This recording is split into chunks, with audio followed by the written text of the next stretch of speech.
A paz do Senhor, meus irmãos. Nós estamos aqui mais uma vez para estudar a palavra de Deus. É a escola dominical, conectar mais jovens. Não foi possível nós gravarmos a aula 9. Não deu para gravar a aula 9. E aqui nós estamos aqui com a lição 10, ou seja, a aula 10 da escola dominical da classe dos jovens. E o tema da nossa lição é as visões do profeta Ezequiel. O texto de referência tem Ezequiel no capítulo 1, do versículo 4 até o 28 da nossa lição, na lição 10. Aqui nós vamos ver aqui o esboço da lição.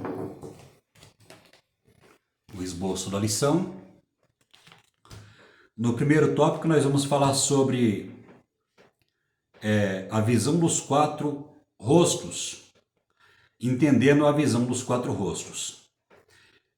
No segundo ponto nós temos quatro rostos e os evangelhos. Nós vamos falar aqui sobre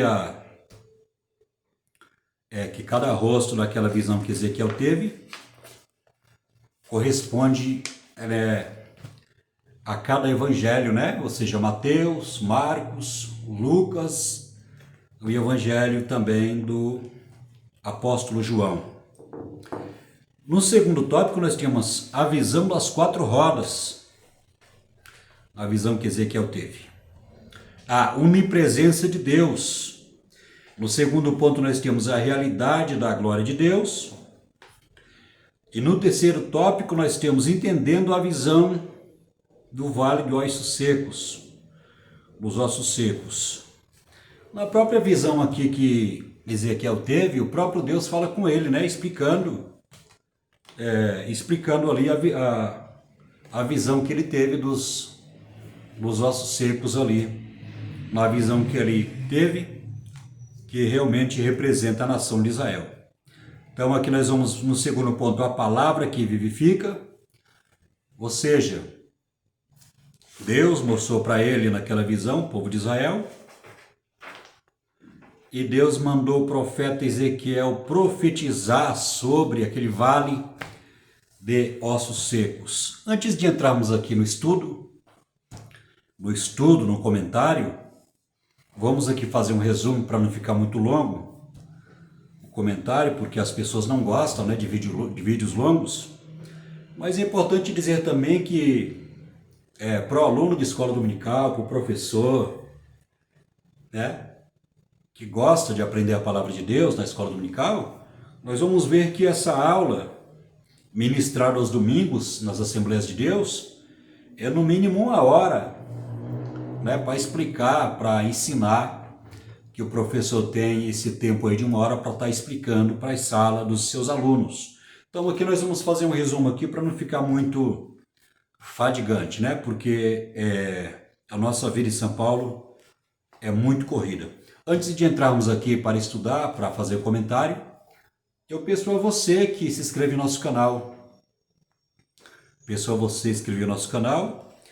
Para poder estar nos ajudando.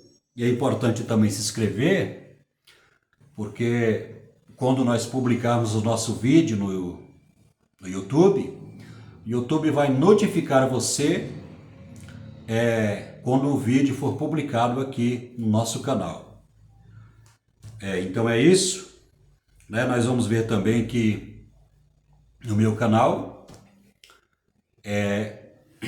85 pessoas que assistem os nossos vídeos não são inscritas em nosso canal. Então eu peço aí para você nos ajudar, né? Você que gosta de aprender a palavra de Deus, esteja aí nos ajudando, se inscrevendo, deixa o seu like, deixa também o seu comentário, porque nós vamos ler todos os comentários aí, amém?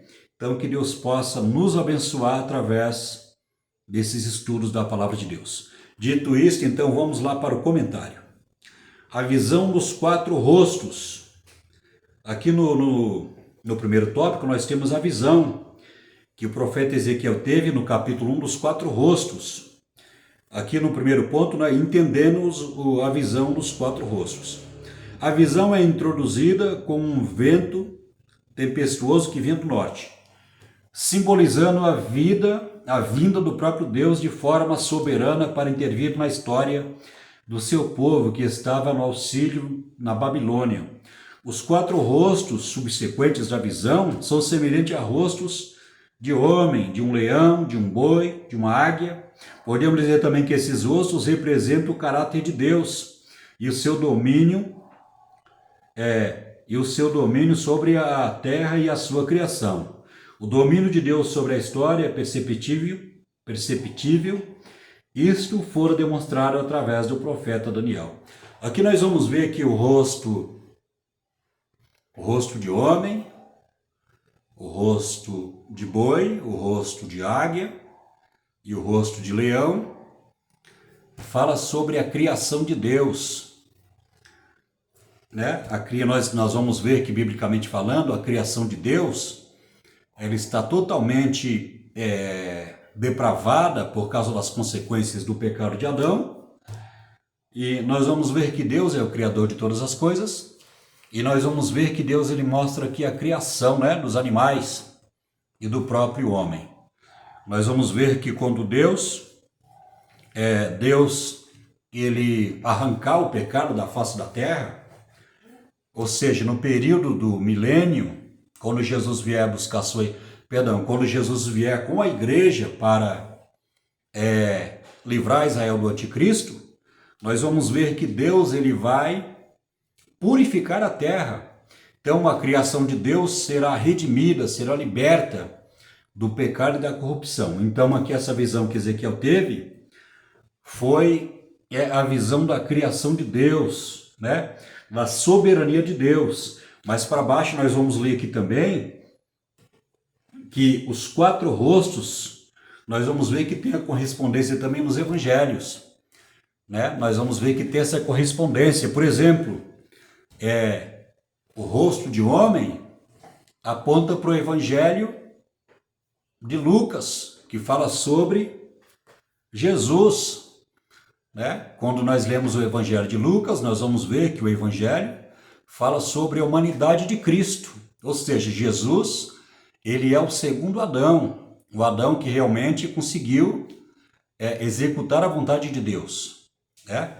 Jesus ele é comparado com Adão, porque Adão é o cabeça da raça humana, foi através de Adão que Deus ele criou, né? Que Deus ele formou toda a criação do mundo, todo ser vivente veio através a partir de Adão e Eva.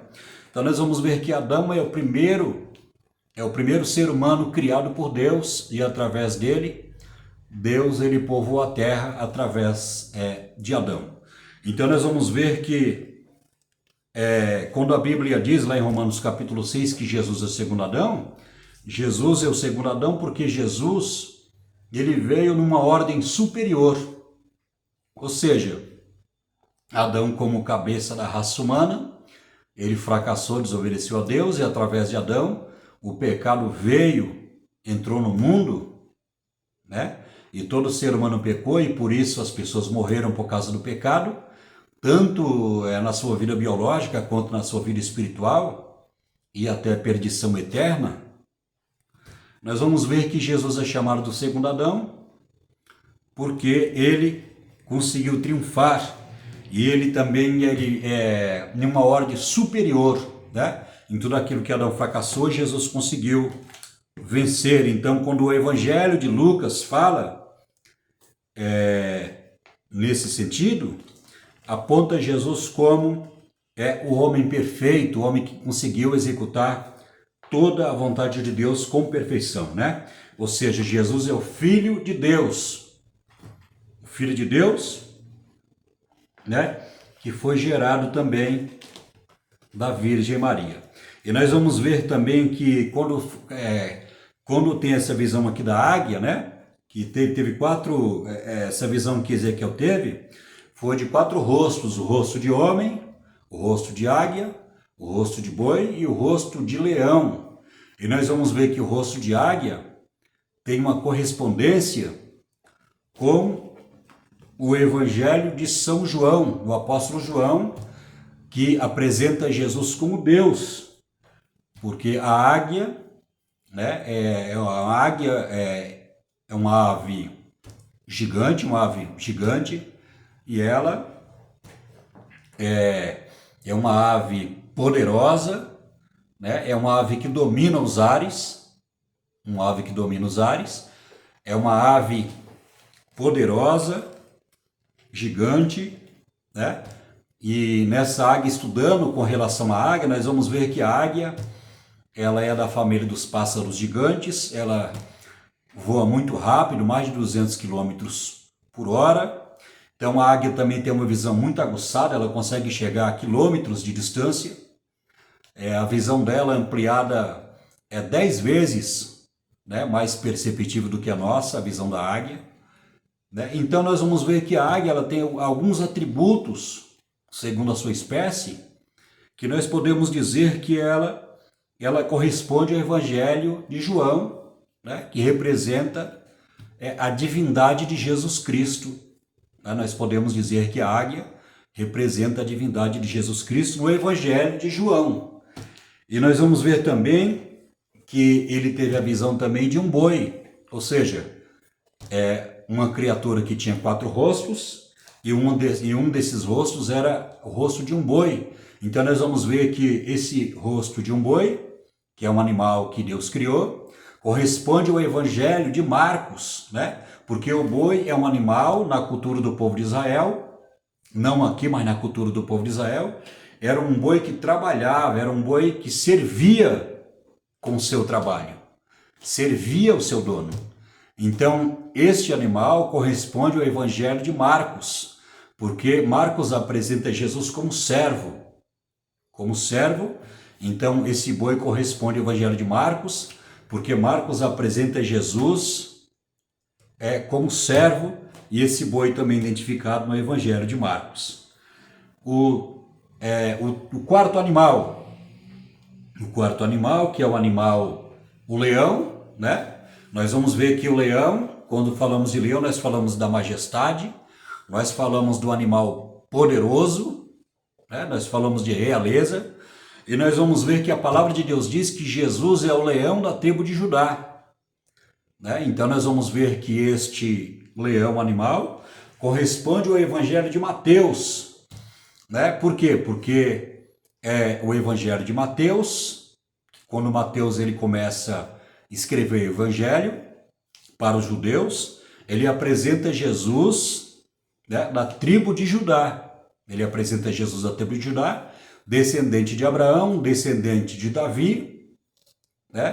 Porque Davi, ele era rei, e Jesus é descendente, na árvore genealógica, ele é descendente direto de Davi.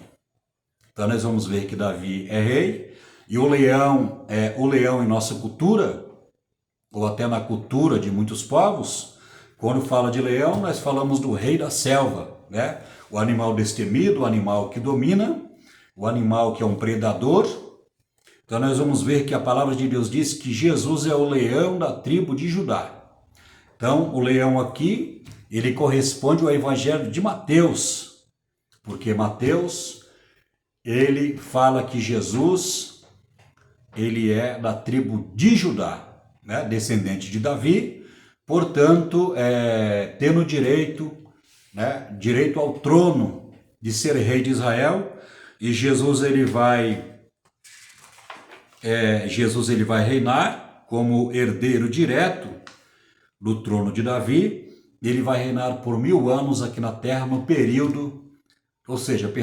no final da grande tribulação. Ele reinará juntamente com a igreja e juntamente com Israel. Então vamos aqui para o segundo tópico. O segundo tópico é a visão das 4 rodas, a onipresença de Deus. Note bem que a roda estava junto a cada rosto, e eles se moviam de forma sincronizada com os rostos, e todas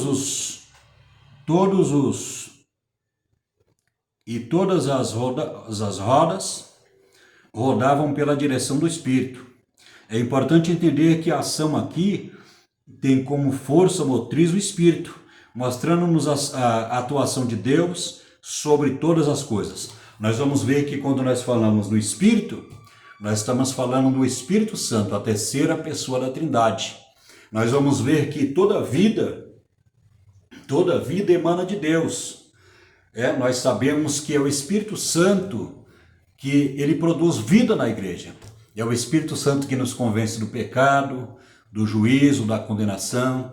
É o Espírito Santo, que habita na igreja, que habita individualmente em cada corpo, A palavra de Deus diz que nós somos o templo do Espírito Santo, o nosso corpo é o templo do Espírito Santo, e nós vamos ver que o Espírito Santo, quando nós falamos no Espírito Santo, nós falamos de vida, porque o Espírito Santo, quando estudamos com relação à doutrina, a pneumatologia, a doutrina do Espírito Santo, nós vamos ver que o Espírito Santo é visto na Bíblia como água, e a água realmente produz vida, não tem como produzir vida sem água. Então nós vamos ver que a água simboliza o Espírito Santo, porque assim como a nossa vida biológica depende muito da água, aliás, o nosso corpo é 75% líquido, e o médico ele nos orienta a beber 2 litros de água por dia, porque a água ela é essencial à nossa vida biológica.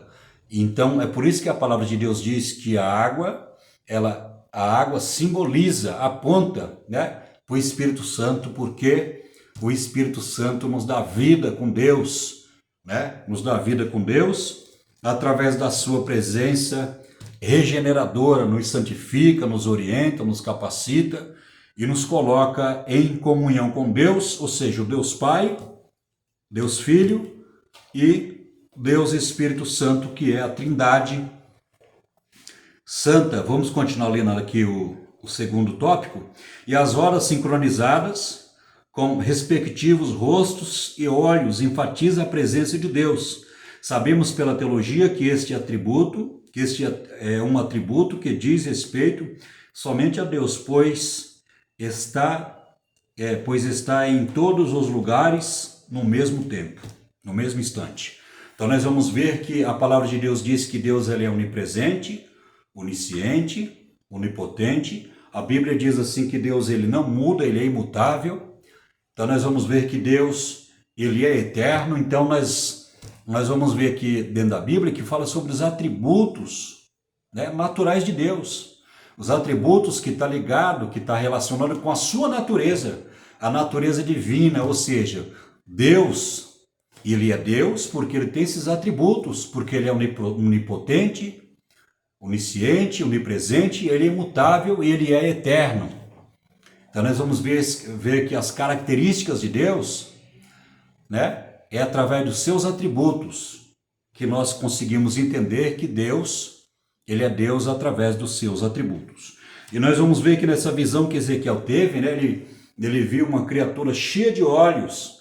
Então, esses olhos que Deus mostrou para Ezequiel nessa visão, fala sobre a onipresença de Deus, porque Deus ele está presente em todo lugar, e Deus ele estava contemplando o sofrimento do povo de Israel lá em Babilônia, só que o sofrimento tinha um começo, tinha um meio e tinha um fim, porque ia durar 70 anos lá em Babilônia o sofrimento ou a punição que Deus tinha imposto sobre a nação de Israel. Vamos ler aqui o segundo ponto.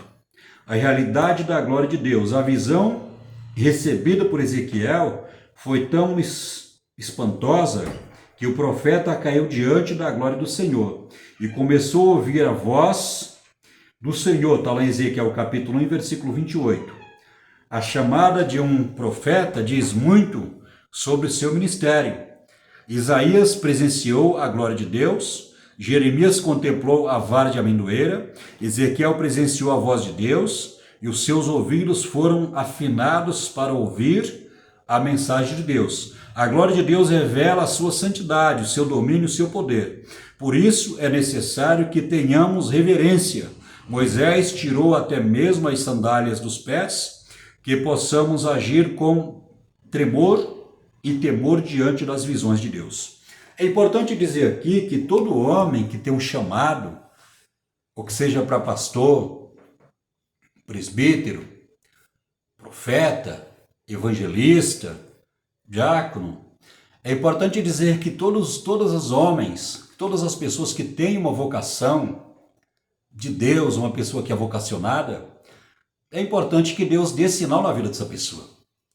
Nós vamos ver que na Bíblia, estudando a palavra de Deus, nós vamos ver que todos os homens que Deus chamou, todas as mulheres que Deus chamou lá no Antigo Testamento, né, nós temos o caso de algumas mulheres que Deus usou tremendamente para livrar Israel ali, segundo o seu propósito. Nós vamos ver que todas as pessoas que Deus chamou no seu ministério, o rei, o profeta, o sacerdote, Deus ele deu sinal. E é importante dizer que Deus não mudou, nem a maneira dele trabalhar. O homem que é vocacionado por Deus no ministério, tem certeza que Deus é na vida dele, tem certeza que Deus é na vida dessa pessoa, e com certeza Deus ele vai dar sinais que ele chamou essa pessoa. Foi assim na vida dos profetas, foi assim na vida dos apóstolos, foi assim na vida daquelas pessoas que Deus vocacionou, e continua sendo desse jeito, porque quando Deus ele chama, Deus ele capacita, Deus ele dá visão, Deus ele dá sinal, e Deus ele começa a mostrar para aquela pessoa, para que essa pessoa não tenha dúvida, para que essa pessoa ela não fique titubeando, né? Que essa pessoa não fique em cima do muro, duvidando da vocação que Deus tem na vida dela. Então nós podemos afirmar, biblicamente falando, dentro da palavra de Deus, que todo homem que Deus chama, que toda pessoa que Deus ele chama, Deus com certeza vai falar e Deus ele vai dar sinal, assim como foi na vida desses homens de Deus, tanto no Antigo Testamento quanto no Novo Testamento. Vamos ler aqui o terceiro tópico, entendendo a visão do Vale dos Ossos Secos. Ezequiel foi levado em espírito, né? Ezequiel teve enésimas experiências com Deus e todas bem impactantes, mas essa não foi somente uma visão, pois o texto diz que a mão do Senhor o levou em espírito. Quando o texto revela que o profeta foi levado em espírito, traz-nos a ideia de alguém que foi inserido num cenário de ossada humana, em plenos céus abertos. O cenário era de ossos secos e era desesperador, porém, se Deus levou o profeta àquele lugar, algo precisava ser feito. Aqui nós vamos ver que Deus, quando chamou o profeta Ezequiel, e Deus ele começou a dar essas visões e falar com o profeta Ezequiel, para que o profeta Ezequiel, na função de mensageiro de Deus, na qualidade de profeta de Deus, ele teria que ouvir a voz de Deus, né? E Deus, ali nessas visões que Deus deu para ele teria que entender, nessa visão do Vale dos Ossos Secos, quando o próprio Deus arrebatou Ezequiel em espírito, nessa visão, e a palavra de Deus diz que ele começou a andar nesse vale de ossos secos, inumerosos, não podia contar, né, nessa visão que ele teve, foi arrebatado em espírito. E nós vamos ver que o propósito dessa visão que Deus deu para ele, é para que ele pudesse entender que Deus iria visitar o povo de Israel lá em Babilônia. No tempo determinado por Deus, que Deus tinha usado o profeta Jeremias, que ia ficar 70 anos o povo de Israel sendo punido pelos seus pecados, ali, né? Punido ali por Deus ali na Babilônia. Deus iria dar uma lição ao povo de Israel, ia tratar com o povo de Israel, só que Deus não ia destruir totalmente o povo de Israel, porque Deus ele tinha ou tem uma promessa no povo de Israel.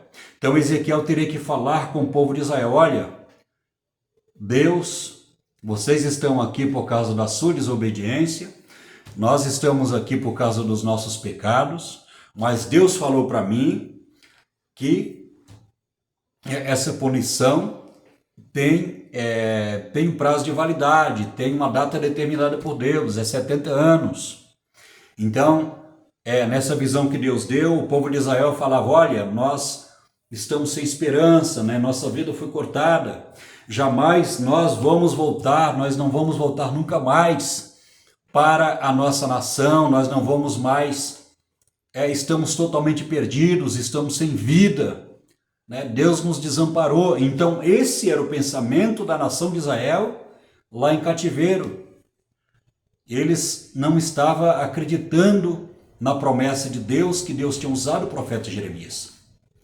A maioria não acreditava, então foi necessário Deus falar com o profeta, né, dar essa visão para o profeta Ezequiel, para que ele pudesse falar com o povo de Israel, que Deus tinha uma aliança com o povo de Israel, que Deus tinha uma promessa com o povo de Israel, e o povo ali ia pagar o preço pelos seus pecados, mas Deus não iria desamparar o povo de Israel. Deus iria, no tempo determinado por ele, Deus iria visitar e ia resgatar o seu povo, ou seja, o remanescente.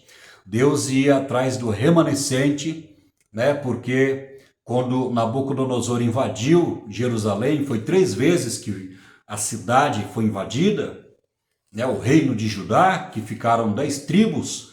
Quando Salomão pecou contra Deus, o reino dele foi dividido, de 12 tribos foi dividida o reino do norte, o reino do sul, e a tribo de Judá ficou com 10 tribos. Então foi 3 vezes que ele invadiu Jerusalém, saqueou, pegou todos os tesouros, matou muita gente. Então Deus, ele deixou o remanescente lá em Babilônia, mas só que Deus, ele tinha ou tem uma aliança com o povo de Israel, uma promessa com o povo de Israel. Então Ezequiel, ele teve essa visão, e ele teria que passar essa visão, ele teria que falar para o povo de Israel que Deus não tinha desamparado o seu povo, porque ele era fiel ao seu concerto com Abraão, Isaac e Jacó. Chegamos aqui no finalzinho, no segundo ponto do primeiro tópico, a palavra que vivifica. Assim que o profeta Ezequiel profetizou debaixo da ordem de Deus, um grande reboliço começou a acontecer. Naquele lugar de ossos de caos e morte, o texto é enfático ao dizer que os ossos se uniram a outros ossos, e nasceram nervos e nasceram carnes, e um grande exército se levantou. Esta visão tem a sua aplicabilidade primária à restauração da nação de Israel, que seria novamente a glória das nações, até mesmo o seu templo seria reconstruído. Porém, numa aplicação profética, podemos dizer que a palavra de Deus é poderosa para dar vida e mudar o destino de um lugar. O escritor de Hebreus disse que a palavra de Deus é vida e eficaz. Está lá em Hebreus, no capítulo 4, versículo 12, a palavra de Deus é viva e é eficaz. Observe bem que a palavra de Deus, ela veio primeiro. A palavra de Deus, ela é poderosa para dar vida para quem está morto espiritualmente. Nós vamos ver que depois que Ezequiel teve aquela visão, e Deus perguntou para o profeta, esses ossos podem viver? O profeta Ezequiel falou, Senhor, tu sabes. E Deus falou para ele, profetiza sobre esses ossos. Profetiza. E Ezequiel, através da palavra de Deus, que Deus tinha ordenado para ele começou a profetizar. Ele começou a profetizar.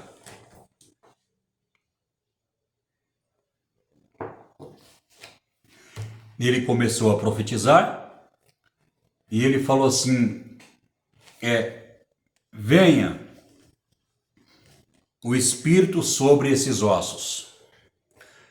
E o Espírito veio sobre esses ossos e os ossos começaram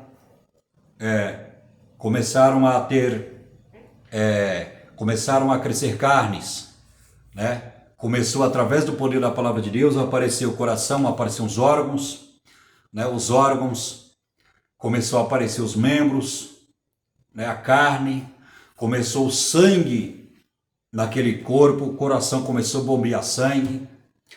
Então, através do poder da palavra de Deus, que Ezequiel tinha profetizado, o Espírito veio sobre aqueles ossos.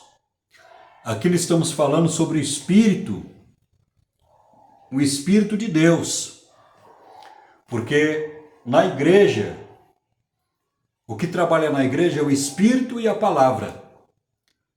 O Espírito Santo coloca a palavra na nossa mente, no nosso coração, através da oração, através da humildade, através da gente buscar Deus.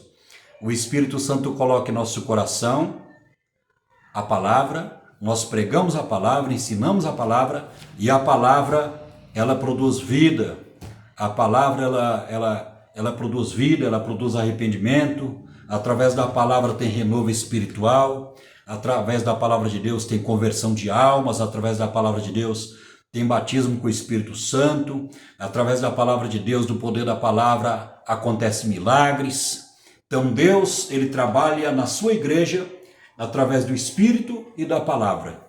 Então nós vamos ver que tem esses dois elementos aí, o Espírito Santo e a palavra. Quando ele começou a profetizar, veio o Espírito, sobre aqueles ossos que não tinham vida, e produz vida. Então Deus, ele estava dizendo para o profeta Ezequiel: olha, eu vou dar vida, o meu povo perdeu a esperança, perdeu a esperança, não acredita mais, e eles falam que não tem mais jeito, estão mortos aí, mas fala para eles que eu vou dar vida para eles, fala para eles que eu vou soprar neles e eles terão vida. Então nós podemos dizer que essa profecia do Vale dos Ossos Secos, ela vai se cumprir ainda na vida do povo de Israel. Na dispensação da graça que a igreja vive agora, Deus deixou Israel lá do lado e está trabalhando com a igreja. No momento que o povo de Israel rejeitou Jesus como Messias, Deus deixou Israel de lado e Deus agora trabalha com a igreja. Mas no período do final, no final da grande tribulação, quando o anticristo reunir todas as nações, muitas nações, quando ele reconstruir o templo e sentar lá no trono, lá dentro do templo, e dizer que ele é Deus, e pedir para Israel, para os judeus adorá-lo como Deus, então essa aliança que o povo de Israel fez com o anticristo será quebrada. Então o anticristo furioso vai ajuntar muitas nações para destruir Israel, mas quando Israel se vê sem saída, em aperto, eles vão clamar a Deus. Vai falar: Senhor, lembra-te da tua aliança que tu fizeste com Abraão, Isaque e Jacó. Aí, neste momento, segundo Zacarias capítulo 12, Zacarias capítulo 11, 12 e 13, enfaticamente no capítulo 12, a palavra de Deus diz que eles vão clamar a Deus, e no final do período da grande tribulação, Jesus, ele vai ouvir o clamor e Jesus vai descer. E quando Jesus descer, Jesus vai mostrar para eles os sinais que foram feitos no seu corpo. Jesus vai descer em glória, mas vai ter os sinais na sua mão. E também no seu peito, aquela lança que foi perfurada lá quando ele estava lá na cruz do Calvário. E a palavra de Deus diz que eles vão se arrepender do pecado que eles teriam cometido, rejeitando Jesus como Messias, como Cristo, como aquele que foi vaticinado pelos profetas lá no Antigo Testamento. Então a palavra de Deus diz que Jesus vai derramar nele sobre o Espírito da graça. Esse Espírito da graça que está escrito lá em Zacarias no capítulo 12 é referente ao Espírito Santo, porque a graça no período da igreja é referente à operação do Espírito Santo na vida da igreja. Glória a Deus por isso. Chegamos no final de mais uma escola bíblica dominical. Chegamos aqui no final da lição 10. Falta a lição 11, 12 e 13 para terminar esse terceiro trimestre. E você que ficou até no final do vídeo aí nos assistindo,